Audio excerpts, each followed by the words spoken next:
263.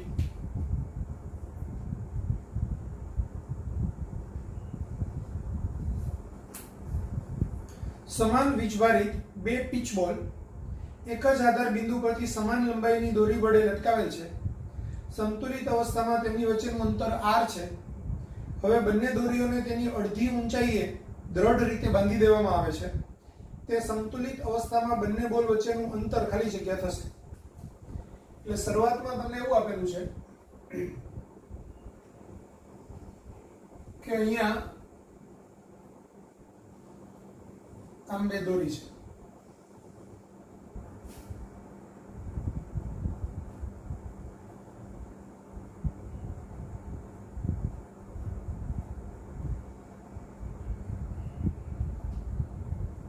હવે બંને વચ્ચેનું અંતર છે એ r છે શરૂઆતમાં. ત્યારે ધારો કે આ અંતર y છે, આ ખૂણો થીટા છે.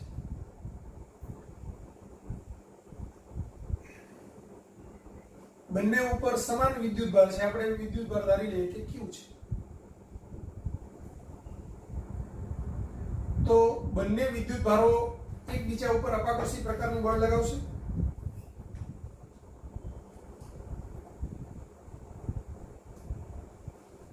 તો એમનું વજન બળ mg અધો દિશામાં આવશે. અહીંયા તણાવ બળ p ઉત્પન્ન થશે. આ બાજુએ અપાકર્ષી બળ F બરાબર kq²r² આવશે. હવે આ ખૂણો થીટા છે એટલે આ બાજુનો અહીંયા આ ખૂણો થીટા થાય તો આ t cos થીટા થશે અને આ t sin થીટા થશે. તો આના પરથી સમતોલન અવસ્થામાં t sin થીટા બરાબર kq²r² થાય. પરિણામ એક m t cos થીટા બરાબર mg થશે એટલે t cos થીટા બરાબર mg. ગુણોત્તર લઈએ તો tan થીટા એટલે kq²/mgr² થાય. સમીકરણ નંબર 2.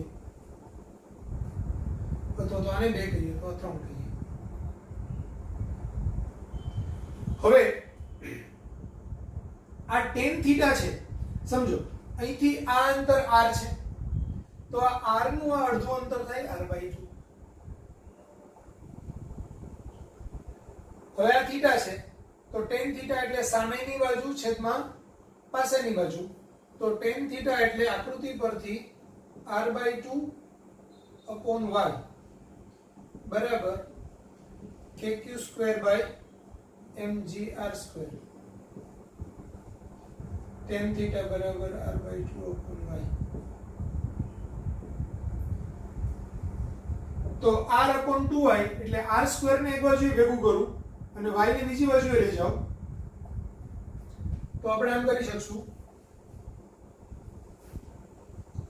r નો ઘન. આ r² છે આ બાજુ આવશે એટલે r નો ઘન. આ 2y થશે, આ 2y ને ગુણાકારમાં લઈ જાઓ તો r નો ઘન બરાબર 2kq² y upon mg. 2kq² upon mg એ અચળ છે એટલે આપણે r નો ઘન ચલે છે y કહી શકાય. હવે તમને એમ કીધેલું છે કે હવે બંને દોરીઓને તેની અડધી ઊંચાઈએથી દ્રઢ રીતે બાંધી દેવામાં આવે છે તો એ સંતુલિત અવસ્થામાં બંને વચ્ચેનું અંતર કેટલું હશે. એટલે આ જે સ્થિતિ છે આ આખી દોરી છે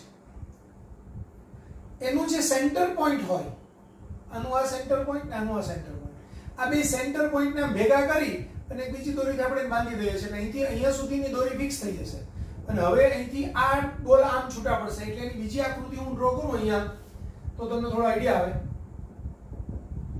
અહીંથી અહીંયા સુધી અડધી ઊંચાઈ છે એ બાંધી દઈએ છીએ આપણે અને અડધી ઊંચાઈ એકબીજાથી દૂર જતા છે. તો હવે તેમની વચ્ચેનું નવું અંતર એ r' છે એમ કહીએ.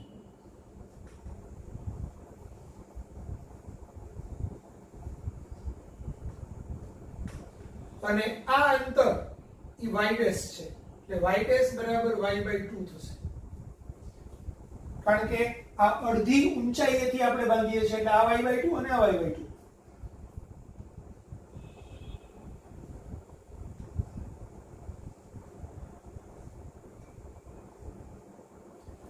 હવે r નો ઘન ઇઝ પ્રોપોર્શનલ ટુ y છે, એટલે જો આપણે લખવું હોય તો આપણે લખી શકાય r ચલે છે y⁻⁴. તો હવે આપણે એમ કહી શકાય કે r' બરાબર આ સમપ્રમાણમાં છે, એટલે y'/y⁻⁴. તો r' ઇઝ ઇક્વલ ટુ, હવે y' ની કિંમત y/2 અપોન y⁻⁴. એટલે આ y કેન્સલ થાય, 1/2 ઉપર 1/3 ઘાત આવે, એટલે r' is equal to 1 upon 2 નું ઘનમૂળ 1/3 ઘાત, એટલે તો 2 નું ઘનમૂળ r આવું થશે. તો આપણો આન્સર આવશે r ના છેદમાં ઘનમૂળમાં 2. તો આવો ઓપ્શન છે એ બી છે, એટલે આન્સર આવશે બી.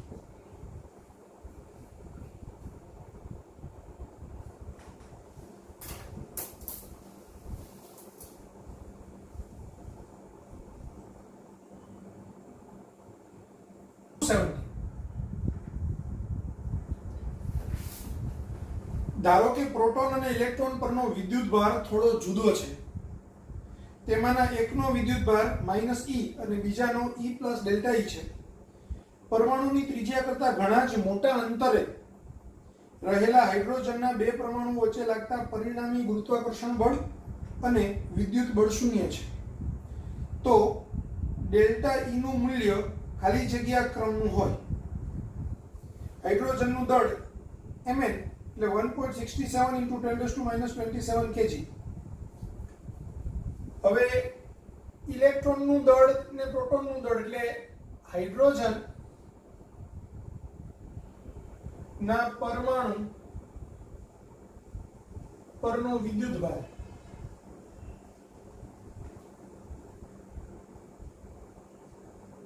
Q કહીએ તો Q બરાબર -e ઇલેક્ટ્રોન પરનો વિદ્યુતભાર વત્તા પ્રોટોન પરનો વિદ્યુતભાર, એટલે આ -e ને +e કેન્સલ થશે, એટલે Δe જેટલો પ્લસ વિદ્યુતભાર એ હાઇડ્રોજનના પરમાણુ પર છે. તો હવે Δe નું મૂલ્ય તમને પૂછેલું છે. હાઇડ્રોજનના બે પરમાણુનું પરિણામી બળ શૂન્ય છે, એટલે હું એમ કહું કે ભાઈ અહીંયા હાઇડ્રોજનનો એક પરમાણુ છે અને એક બીજો હાઇડ્રોજનનો પરમાણુ અહીંયા છે. તો આ હાઇડ્રોજનના પરમાણુ વચ્ચે એક તો ગુરુત્વાકર્ષણ બળ લાગશે Fg, ગ્રેવિટેશનલ ફોર્સ, એ આકર્ષી પ્રકારનું લાગશે. આના ઉપર Δe જેટલો નેટ વિદ્યુતભાર છે આખા પરમાણુ ઉપર, અને એનું દળને આપણે Mn કીધેલું છે રકમમાં. તો બે વચ્ચે અપાકર્ષી બળ લાગશે, એ Fe લાગશે. અહીંયા બી આ Fg ગુરુત્વાકર્ષણ બળ અને Fe ઇલેક્ટ્રિક ફોર્સ એટલે કે અપાકર્ષી બળ, વિદ્યુતીય બળ. હવે બંને પર લાગતું પરિણામી બળ શૂન્ય છે, તો આના પર લાગતું પરિણામી બળ શૂન્ય છે, મતલબ કે Fe બરાબર Fg.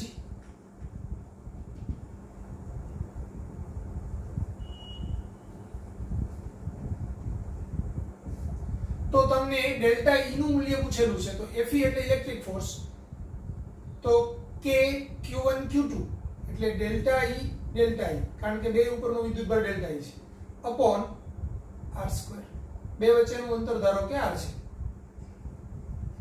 હવે એવી જ રીતે આના માટે આપણે વિચારીએ તો Gmn હાઇડ્રોજનના એક પરમાણુનું દળ, હાઇડ્રોજનના બીજા પરમાણુનું દળ r².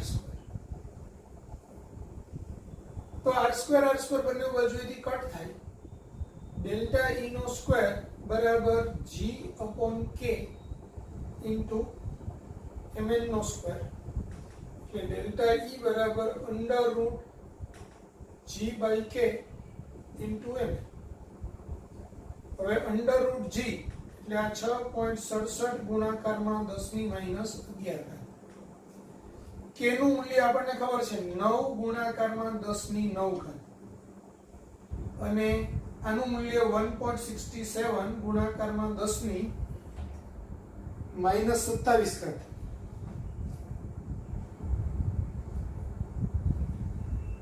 તો અહીંયા આ ઉપર જાય તો પ્લસ થશે એટલે 9 * 10⁻⁹ એમાં 10 ની 9 ઘાત ઉપર જાય એટલે 10 ની માઈનસ 20 ઘાત થાય આ માઈનસ 20 ઘાત નું વર્ગમૂળ 10 ની માઈનસ 10 ઘાત આવે આ 1.67 * 10⁻⁻27 અને અહીંયા આપણે વિચારીએ તો 6.67 ભાગાકારમાં 9 એટલે એ 7/9 એનું વર્ગમૂળ આપણે ગણીએ તો એ 0 પોઈન્ટ સમથિંગ આન્સર આવશે એટલે 0 પોઈન્ટ સમથિંગ આન્સર આવે આ 1.67 છે એ બેનો ગુણાકાર કરીએ તો એ 1 પોઈન્ટ સમથિંગ આન્સર આવે એટલે આનું નિયરલી ઇક્વલ ટુ આન્સર થશે આના અને આના પદને આપણે નિયરલી ઇક્વલ ટુ 1 ગણીએ તો એટલા ક્રમનો છે એમ કેવું હોય તો 10 ની માઈનસ 37 ઘાત કારણ કે આપણને ઓપ્શન ની અંદર એકેયમાં આગળનું પદ નથી ખાલી 10 ની ઘાત જ આપેલી છે 10 ની માઈનસ 23 ઘાત 10 ની માઈનસ 37 ઘાત 10 ની માઈનસ 47 ઘાત અને 10 ની માઈનસ 20 ઘાત એટલે આપણે માત્ર ઘાત જોવાનો છે તો આ માઈનસ 37 ઘાત આવશે આના અને આના પરથી એટલે આપણો આન્સર આવશે બી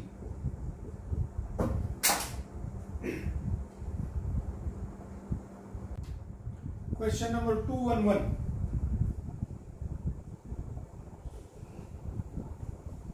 લેમ્ડા જેટલી રેખીય વિદ્યુતભાર ઘનતા ધરાવતા બે તારો r ત્રિજ્યાવાળો કવચ અને r બાજુવાળા સમઘનમાંથી એવી રીતે પસાર કરેલ છે કે જેથી તેમની સાથે સંકળાયેલ ફ્લક્સ મહત્તમ મળે તો કવચ અને સમઘન સાથે સંકળાયેલ ફ્લક્સનો ગુણોત્તર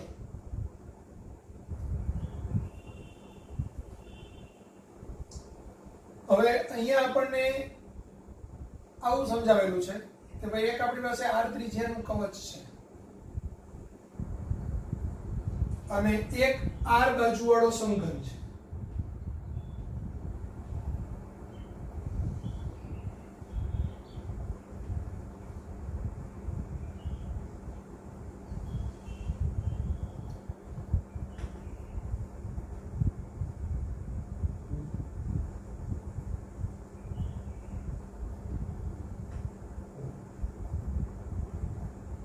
આવી રીતે છે હવે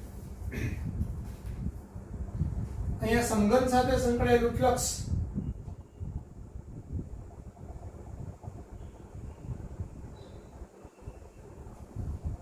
એ મહત્તમ થવું જોઈએ અને ગોળા સાથે સંકળાયેલું ફ્લક્સ મહત્તમ થવું જોઈએ અને બે ફ્લક્સનો ગુણોત્તર કેટલો બે તાર છે અનંત લંબાઈના કે જેના ઉપર લેમ્ડા જેટલી રેખીય ઘનતા છે એટલે એક તાર અહીંયા કેન્દ્રમાંથી પાસ થાય સમજો તાર અહીંયા જુદી જુદી રીતે પાસ થઈ શકે અહીંથી આમ પાસ થાય આમ પાસ થાય આમ પાસ થશે કોઈ બી રીતે પાસ થઈ શકે પણ વધુમાં વધુ જેમ અંદર ઘેરાયેલો વિદ્યુતભાર વધુ એમ એની સાથે સંકળાયેલું ફ્લક્સ વધુ કારણ કે phi બરાબર q/ε0 તો sigma q/ε0 તો sigma q નું મૂલ્ય મોટું કરવું હોય તો આ લંબાઈ મોટામાં મોટી હોવી જોઈએ તો આપણે તારને કેવી રીતે પસાર કરીએ તો કે કેન્દ્રમાંથી પાસ થતો હોય એવી રીતે પસાર કરીએ તો એની લંબાઈ સૌથી મહત્તમ હોય એટલે અહીંયા એની લંબાઈ આ કેસમાં l બરાબર 2r આવે તો અહીંયા એનો વિદ્યુતભાર q1 કહું તો q1 બરાબર લેમ્ડા * l એટલે લેમ્ડા * 2r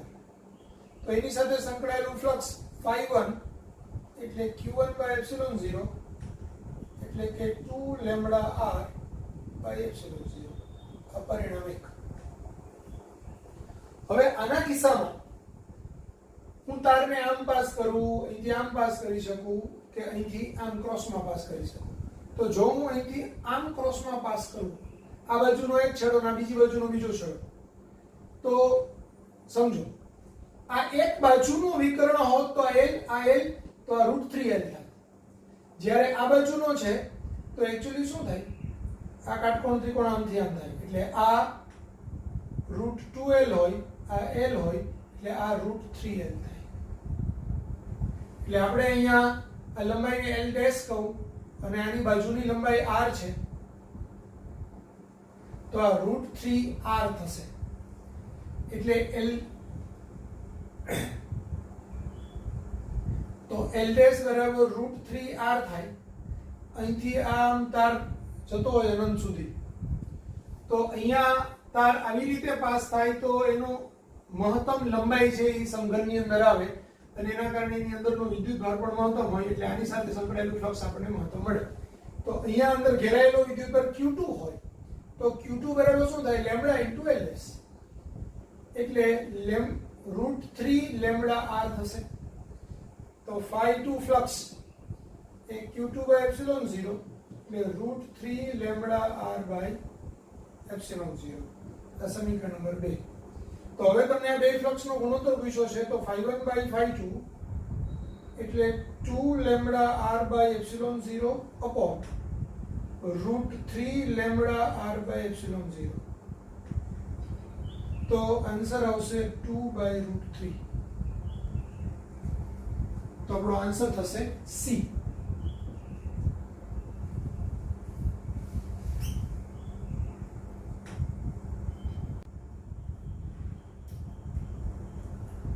Question number 228.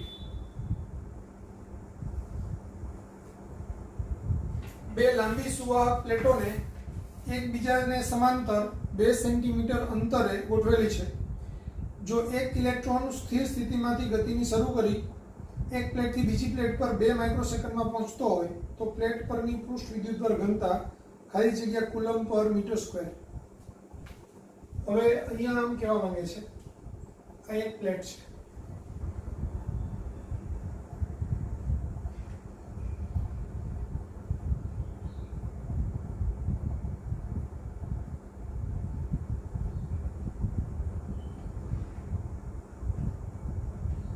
અહીંયા બીજી પ્લેટ છે.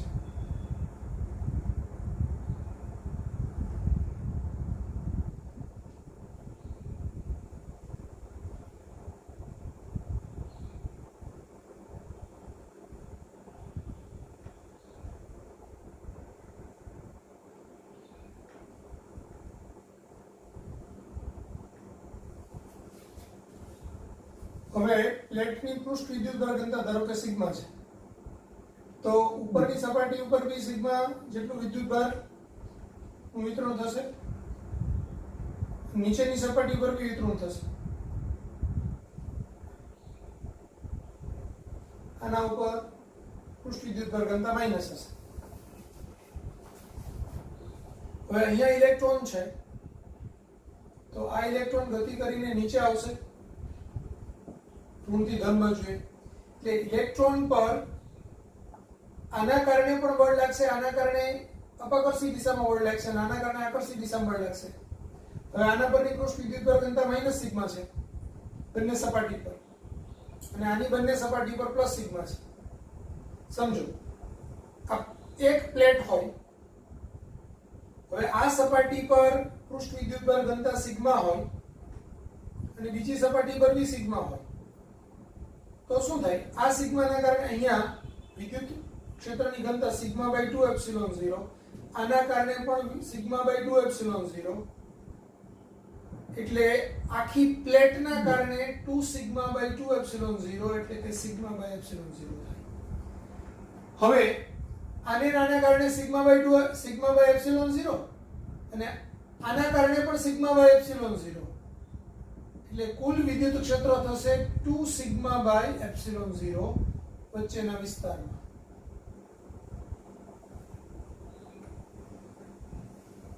એટલે બે પ્લેટ વચ્ચેના વિસ્તારમાં વિદ્યુત ક્ષેત્ર E બરાબર σ/ε0 પ્લસ σ/ε0 એટલે 2σ/ε0. હવે ઇલેક્ટ્રોનમાં ઉદ્ભવતો પ્રવેગ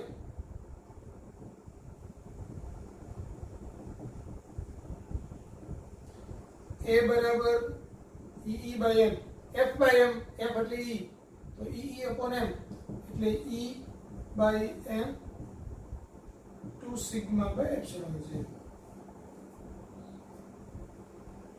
હવે એ જેટલા પ્રવેગથી t સમયમાં d અંતર કાપે તો d બરાબર v0t plus 1/2 at square. d બરાબર 2 સેન્ટીમીટર છે એટલે 2 × 10⁻². v0 ની કિંમત 0 છે, 1/2 એની કિંમત e by m 2 sigma at square તેરામ રાખીએ અને બી ડી જ લખીએ. તો મને સિગ્મા પૂછેલું છે એટલે સિગ્માને હું સૂત્રનો કરતા કરું, આ 2 2 કેન્સલ થશે, તો સિગ્મા બરાબર md upon t square. m એટલે ઇલેક્ટ્રોનનું દળ 9.1 × 10⁻31 kg, આ 2 સેન્ટીમીટર એટલે 2 × 10⁻², e એટલે 1.6 × 10⁻19 અને t એટલે 2 માઇક્રોસેકન્ડ એટલે 2 × 10⁻6 સ્ક્વેર.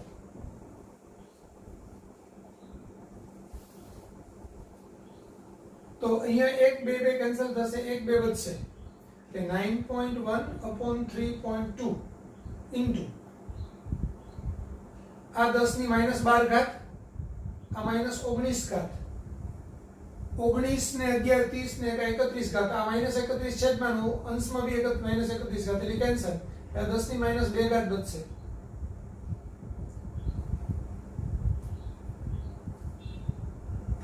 તો આ 91 upon 32 into 10⁻², એટલે answer nearly equal to 5.2 point.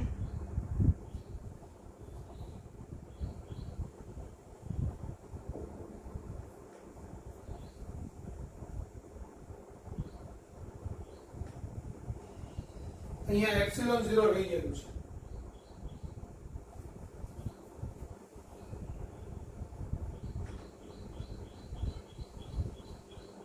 (8.85 × 10⁻²-12)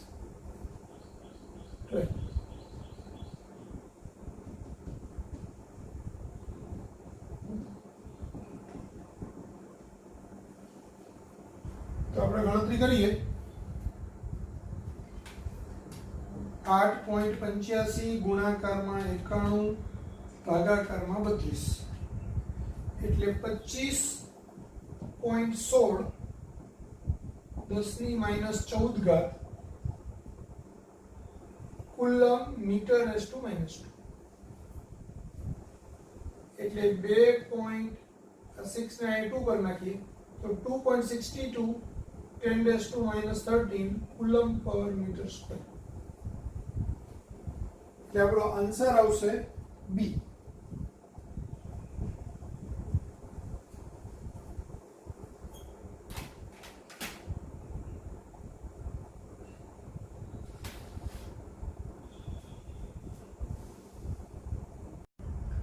જો આગળના દાખલાની અંદર તમને જરા સરળ રીતે આ વસ્તુ સમજાવું કે વચ્ચેનું વિદ્યુત ક્ષેત્ર કેવી રીતે આવ્યું. હું એમ કહું છું કે આ સપાટી પર પૃષ્ઠ વિદ્યુતભાર ઘનતા પ્લસ સિગ્મા છે, આ સપાટી પર બી પૃષ્ઠ વિદ્યુતભાર ઘનતા પ્લસ સિગ્મા છે, આ સપાટી ઉપર વિદ્યુતભાર ઘનતા માઈનસ સિગ્મા છે અને આ સપાટી પર માઈનસ સિગ્મા છે. હવે અહીંયા હું એકમ ધન વિદ્યુતભાર પર લાગતું બળ એટલે આપણી પૃષ્ઠ વિદ્યુતભાર આપણે વિદ્યુત ક્ષેત્રની તીવ્રતા થાય. તો મને એક વસ્તુની ખબર છે કે કોઈ એક અનંત વિસ્તારવાળું વિદ્યુત ભારિત સમતલ હોય તો અનંત વિસ્તારવાળા વિદ્યુત ભારિત સમતલ ને કારણે ઉદ્ભવતી વિદ્યુત ક્ષેત્રની તીવ્રતા σ/2 એપ્સિલોન 0 થાય. હવે સમજો અહીંયા જો પ્લસ વિદ્યુતભાર હોય તો આ પ્લસ ને અપા કરશે તો વિદ્યુત ક્ષેત્રની દિશામાં આવે, આ પ્લસ બી આ પ્લસ ને અપા કરશે એટલે એના કારણે વિદ્યુત ક્ષેત્રની તીવ્રતામાં આવે, આ માઈનસ છે એ પ્લસ ને આકર્ષે એટલે વિદ્યુત ક્ષેત્રની તીવ્રતામાં આવે, આ માઈનસ છે એ અહીંયા આકર્ષે એટલે માઈનસ તીવ્રતામાં આવે. તો એક્ચ્યુઅલી આ ચારેયના કારણે વિદ્યુત ક્ષેત્રની તીવ્રતાની દિશા એક જ થાય છે. એટલે જો હું સીધું જ ગણી નાખું તો આમ પણ લખી શકાય, કારણ કે એક સમતલ હોય તો σ/2 એપ્સિલોન 0 થાય, પ્લેટ હોય તો σ/2 એપ્સિલોન 0 પ્લસ σ/2 એપ્સિલોન 0 એટલે σ/એપ્સિલોન 0 થાય. એટલે આના કારણે પણ આ σ/2 એપ્સિલોન 0, આના કારણે પણ σ/2 એપ્સિલોન 0 અને આના કારણે પણ σ/2 એપ્સિલોન 0.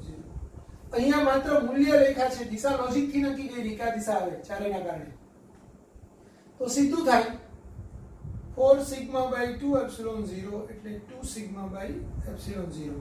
આમ ગણતરી કરીને વિદ્યુત ક્ષેત્ર શોધો તો પણ ચાલે આગળના દાખલા માટે.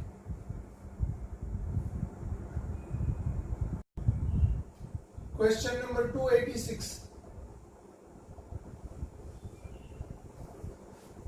તમને કંઈક આવું આપેલું છે, આ x અક્ષ આ y અક્ષ.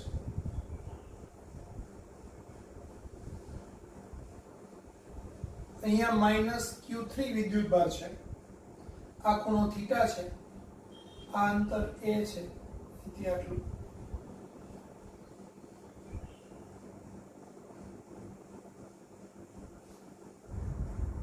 અહીંથી અહીંયા એક વિદ્યુત ભાર છે -q1 છે, અહીંયા વિદ્યુત ભાર છે કે q2 છે, આ અંતર b છે. હવે રકમમાં એમ કીધેલું છે કે આકૃતિમાં દર્શાવ્યા પ્રમાણે -q1 +q2 અને +q3 વિદ્યુત ભારોને ગોઠવવામાં આવ્યા છે. -q1 વિદ્યુત ભાર પર લાગતા પરિણામી બળનો x ઘટક ખાલી જગ્યાના સમપ્રમાણમાં હશે. અહીંયા રકમમાં +q3 ને આકૃતિમાં -q3 આપ્યું છે એટલે -q1 +q2 અને -q3 વિદ્યુત ભારોને ગોઠવવામાં આવ્યા છે.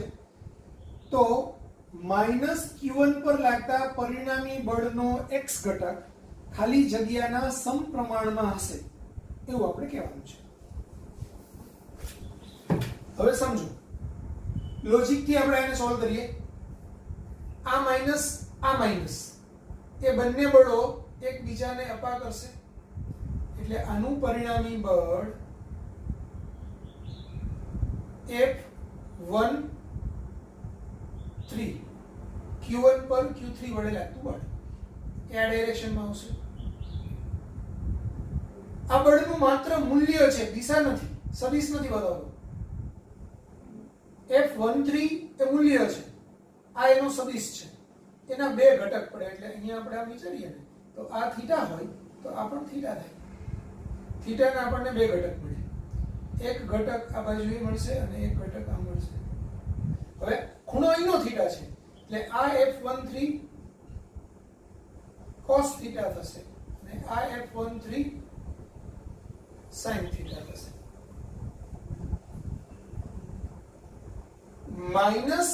-q2 અને આ -q1 અને આ +q2, તો -q1 પર જે બળ લાગશે એ આ દિશામાં બળ લાગશે એ F12.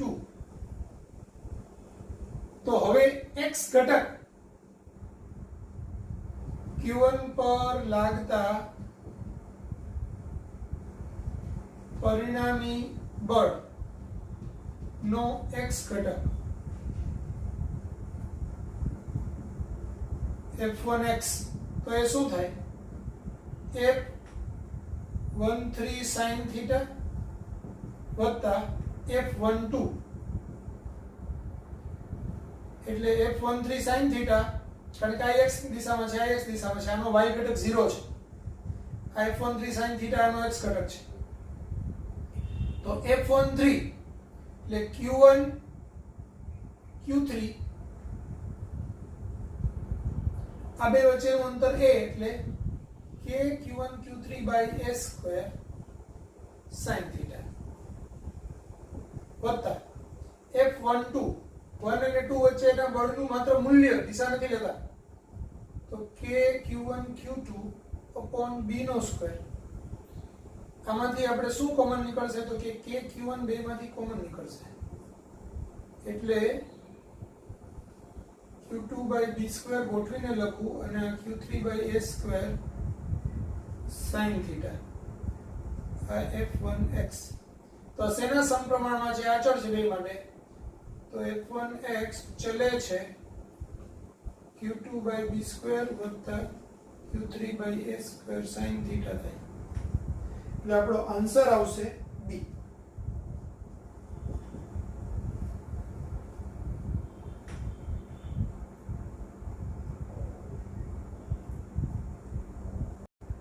Question number 292.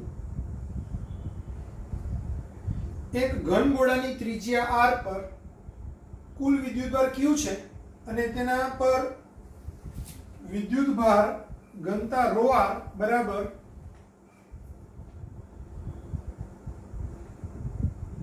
q upon 4 r નો 4 ઘાત સોરી પાઈ r નો 4 ઘાત ઇન્ટુ r સૂત્ર અનુસાર વિતરણ થયેલું છે. ગોળાના કેન્દ્રથી r1 અંતરે આવેલા બિંદુ p પાસે વિદ્યુત ક્ષેત્રની તીવ્રતાનું મૂલ્ય. તો તમને કંઈક આવું કીધેલું છે. આખો ગોળો r ત્રિજ્યાનો છે. એના કેન્દ્રથી r અંતરે વિદ્યુત ક્ષેત્રની તીવ્રતા એટલે વિદ્યુત ક્ષેત્રની ઘનતા એ qr upon pi r નો 4 ઘાત થાય છે. તો r1 અંતરે પૂછ્યું છે એટલે હું એમ કહું કે r1 અંતર આટલું છે.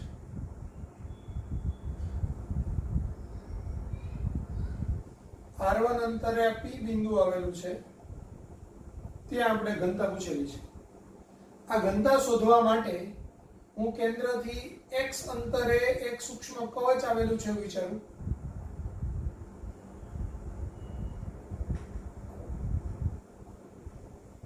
અહીંથી આ અંતર x છે અને આ જાડાઈ dx છે.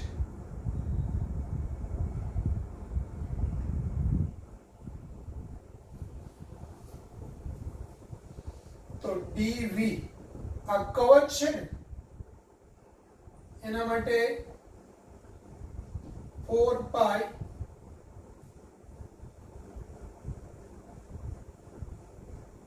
x નો સ્ક્વેર dx થશે. તો dq એના પરનો વિદ્યુતભાર એટલે અહીંયા r લખ્યું હોય તો અહીંયા r આવે તો અહીંયા x આવશે એટલે rho x 4 pi x square dx એટલે q x upon pi r નો 4 ઘાત 4 pi x નો સ્ક્વેર dx એટલે 4 pi સોરી આ પાઈ પાઈ કેન્સલ કરી દઈએ તો 4q upon r નો 4 ઘાત x નો ઘન dx. હવે r1 ત્રિજ્યાના ગોળામાં રહેલો કુલ વિદ્યુતભાર r1 ત્રિજ્યાના ગોળા વડે ઘેરાયેલો કુલ વિદ્યુતભાર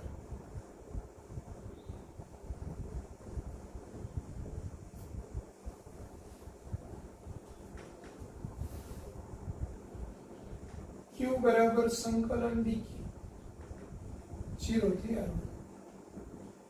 એટલે 4q upon r નો 4 ઘાત इंटीग्रेशन x નો ઘન dx 0 થી r એટલે 4q upon r નો 4 ઘાત x ના ઘનનું થાય x નો 4 ઘાત છેદમાં 4 0 થી r એટલે 4q upon r નો 4 ઘાત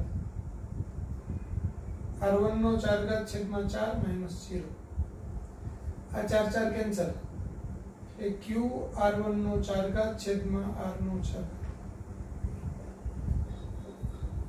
હવે ગાઉસના પ્રમેય મુજબ r1 ત્રિજ્યાના ગાઉસિયન પૃષ્ઠ માટે E સદિશ ડોટ A સદિશ બરાબર સિગ્મા q બાય એપ્સિલોન 0. અહીંયા આપણે દરેક બિંદુએ પૃષ્ઠખંડ લઈએ તો એની E સદિશ અને A સદિશની દિશા એક જ હશે એટલે E એ cos 0 એટલે 1 થાય એટલે E A એટલે પાઈ 4 પાઈ r1 નો 4 ઘાત એટલે r1 નો સ્ક્વેર તો 4 પાઈ r1 નો સ્ક્વેર બરાબર sigma q 1/epsilon sigma q એટલે આ q એટલે q r1 નો 4 ઘાત છેદમાં r નો 4 ઘાત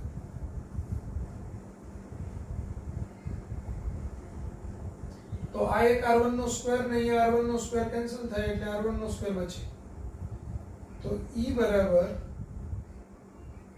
q upon 4 pi epsilon 0 r1 નો સ્ક્વેર upon r નો 4 આ આપણો આન્સર થશે એ આન્સર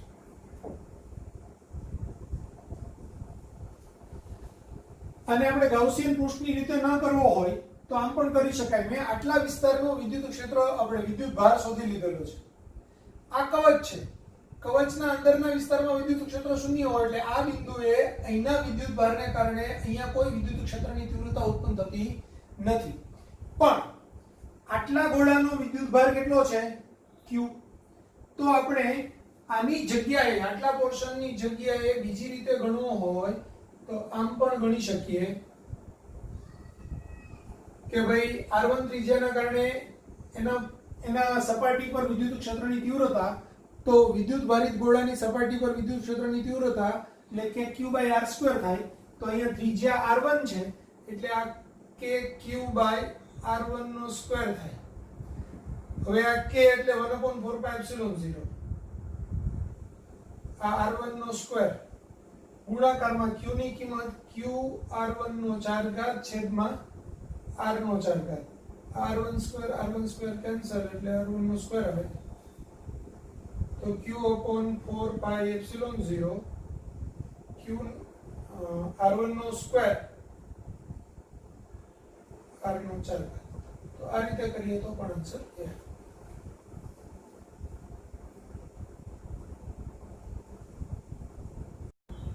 ક્વેશ્ચન નંબર 293 સમાન વિદ્યુતભાર ધરાવતા બે સમાન ગોળાઓને એક આધાર બિંદુ પરથી સરખી લંબાઈની દોરી વડે લટકાવેલ છે ત્યારે બે દોરી વચ્ચેનો કોણ 30 અંશનો છે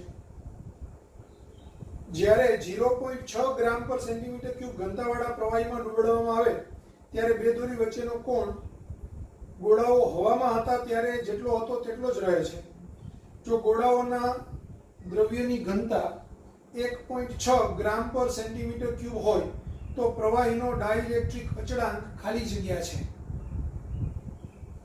હવે તમને રકમમાં કંઈક આવું આપેલું છે કે પહેલા બે ગોળાઓને સમાન લંબાઈની દોરી વડે સમાન વિદ્યુત ભારિત ગોળાઓને લટકાવવામાં આવે છે આવી રીતે જ્યારે લટકાવ્યા હોય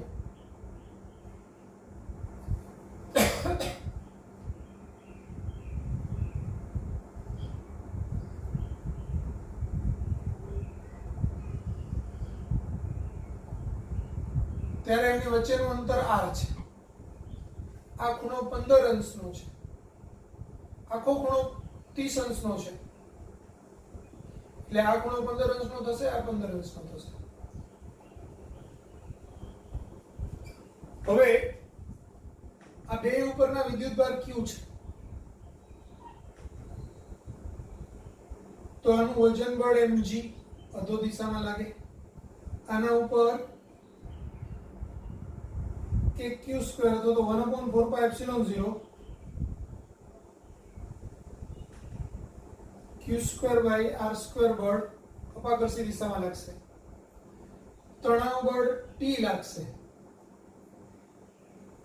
આ 15 અંશનો ખૂણો થશે એટલે આ t cos 15 થશે અને આ t sin 15 થશે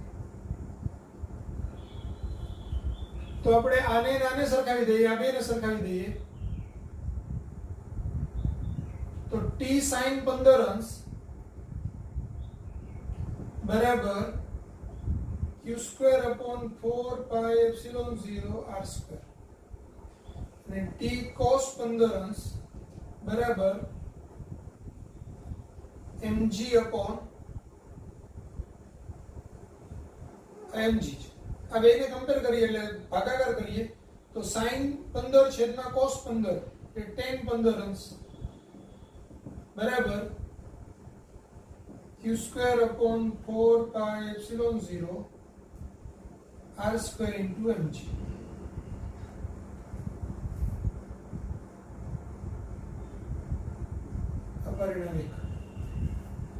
હવે શું કરવામાં આવે છે તો કે હવે આ બંને ગોળાઓને એટલે આખા તંત્રને પૂરેપૂરું કોઈ એક પ્રવાહીમાં ડૂબાડી દેવામાં આવે છે. આ પ્રવાહીની ઘનતા 0.8 ગ્રામ પર સેન્ટીમીટર ક્યુબ છે અને ગોળાની ઘનતા 1.6 ગ્રામ પર સેન્ટીમીટર ક્યુબ છે. એટલે તમને અહીંયા રકમમાં આપેલું છે ρ0 પ્રવાહીની ઘનતા 0.8 ગ્રામ પર સેન્ટીમીટર ક્યુબ અને દ્રવ્યની ઘનતા ρ એ 1.6 into 1.6 ગ્રામ પર સેન્ટીમીટર. આ બે વસ્તુ તમને આપેલી છે. તો હવે બીજા કેસની અંદર આપણે આખા તંત્રને ડૂબાડી દઈએ છીએ પ્રવાહીમાં, પણ છતાંય આ ખૂણો બદલાતો નથી. તો હવે ખૂણો નથી બદલાતો એનો મતલબ શું થયો? તો આપણને ખબર છે પ્રવાહીની અંદર ડાઇલેક્ટ્રિક અચળાંક એનો કેપિટલ K હોય. તો હવાની અંદર જે બળ લાગી 1/4 pi epsilon 0 q square by r square લાગી, પણ પ્રવાહીની અંદર આ એપ્સિલોન 0 ની જગ્યાએ k એપ્સિલોન 0 આવે. એટલે આ બે ઉપર લાગતું બળ આવે છે બળ બતાવો હોય તો આ બળ લાગશે q upon 4 pi k epsilon 0 r square. વજન બળ mg અધો દિશામાં લાગશે. ઉત્પ્લાવક બળ m0g ઉર્ધ્વ દિશામાં લાગશે. તણાવ બળ t છે, આ 15 નો જ ખૂણો આવવાનો છે એટલે આ t cos 15 થશે અને આ t sin 15 થશે. અહીંયા પાછું લખીએ તો t sin 15 બરાબર q upon 4 pi k epsilon 0 r square અને m0g વત્તા t cos 15 બરાબર mg. t cos 15 બરાબર mg minus m0g. હવે સમજો m છે ઈ ગોળાનું દળ છે અને m0 છે ઈ ગોળા વડે વિસ્થાપિત થયેલા પ્રવાહીનું દળ છે. બરાબર. હું એમ કહું કે ગોળાનું કદ v છે તો શું થશે? આ m ની કિંમત ρvg, આ ρ0vg. બરાબર.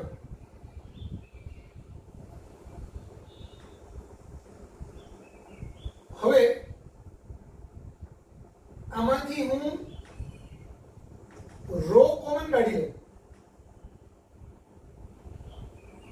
તો ρv કોમન કાઢી લઉં અથવા તો ρvg કોમન કાઢી લઉં તો ρvg એટલે બ્રેકેટમાં 1 માઈનસ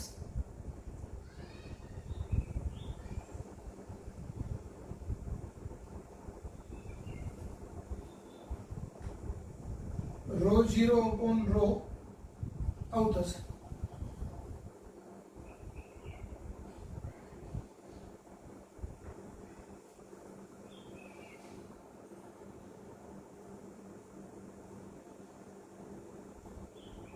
પણ ρ into v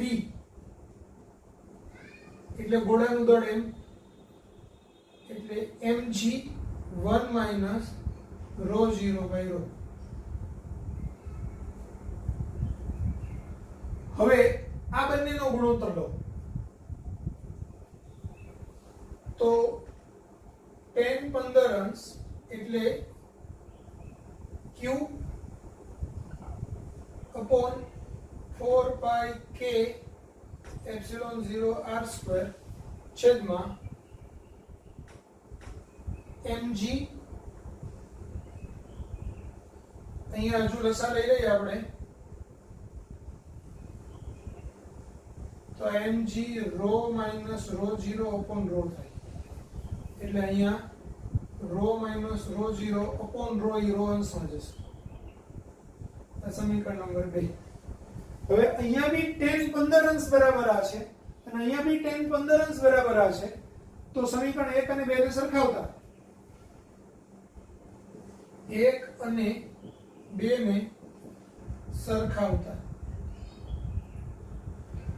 તો અહીંયા q² છે,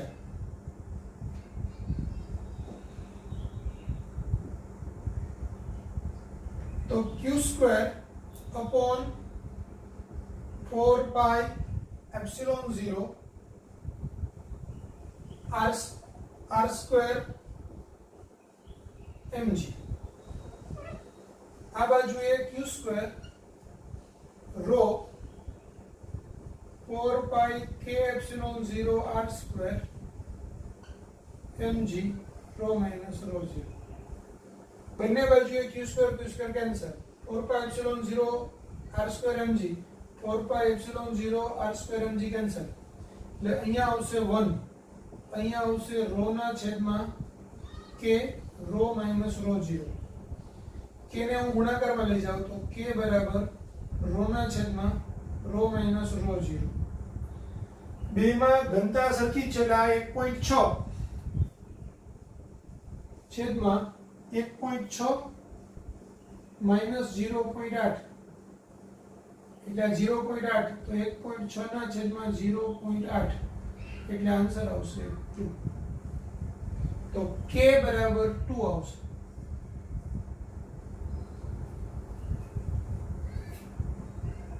એટલે આપણો આન્સર આવશે A.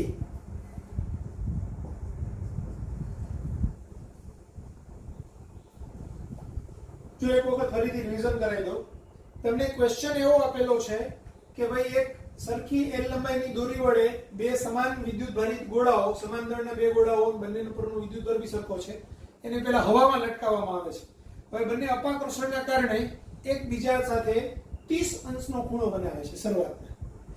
હવે આ આખા તંત્રને પ્રવાહીની અંદર ડુબાડી દેવામાં આવે. અહીંયા પ્રવાહીની ઘનતા 0.8 ગ્રામ પર સેન્ટીમીટર ક્યુબ છે અને ગોળાની ઘનતા 1.6 ગ્રામ પર સેન્ટીમીટર ક્યુબ છે. પ્રવાહીની અંદર જો આખા તંત્રને ડુબાડી દેવામાં આવે તો બે ગોળા વચ્ચેનો ખૂણો બદલાતો નથી, એટલે પહેલા 30 હતો તો હજુ બી 30 નો જ રહે છે. તો પ્રવાહીના દ્રવ્યનો ડાઇલેક્ટ્રિક અચળાંક શોધો, કે શોધવાનો છે. તો અહીંયા શું થશે, આ બે એકબીજા પર અપાકર્ષી બળ લગાવે એટલે k1 q2/r² મુજબનું બળ અપાકર્ષી બળ આમ લાગશે, વજન બળ mg અધો દિશામાં લાગશે, t આ બાજુએ લાગશે.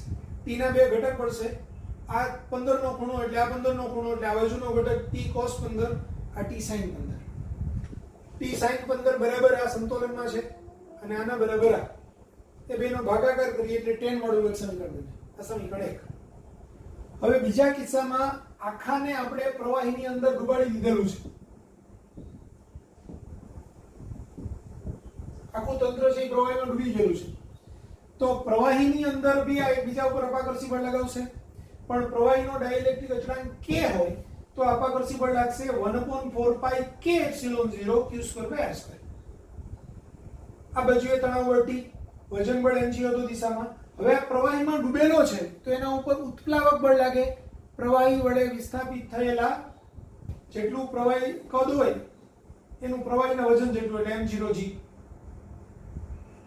તો આના પાછા બે ઘટક t cos 15 અને t sin 15, આના બરાબર આ થશે, આ બેનો સરવાળો બરાબર આ થશે, એટલે t sin 15 એના બરાબર આ બેનો સરવાળો બરાબર આ. આને હું પેલી બાજુએ લઈ જાઉં. હવે અહીંયા આ m ને આપણે ρ * v લખ્યું, આ m0 ને ρ 0 * v લખ્યું, ρ v g કોમન કાઢી નાખ્યું તો અહીંયા 1 - ρ0/ρ, પણ ρ v એટલે એમ થઈ જશે, તો mg બ્રેકેટમાં 1 - ρ0/ρ, એને લસા લઈ લીધો તો ρ - ρ0/ρ. હવે આને અને આને એ બેને સરખાવી દીધો, આ બેનો ગુણોત્તર લીધો એટલે આપણને આ સ્ટેપ મળ્યું. એ બેને સરખાયું, જેટલું ઉડે એટલું ઉડેડ્યું દીધું, k ને સૂત્રનો કરતા ગયો કિંમત મૂકી દીધી એટલે આપણને k બરાબર 2 મળશે આપણો આન્સર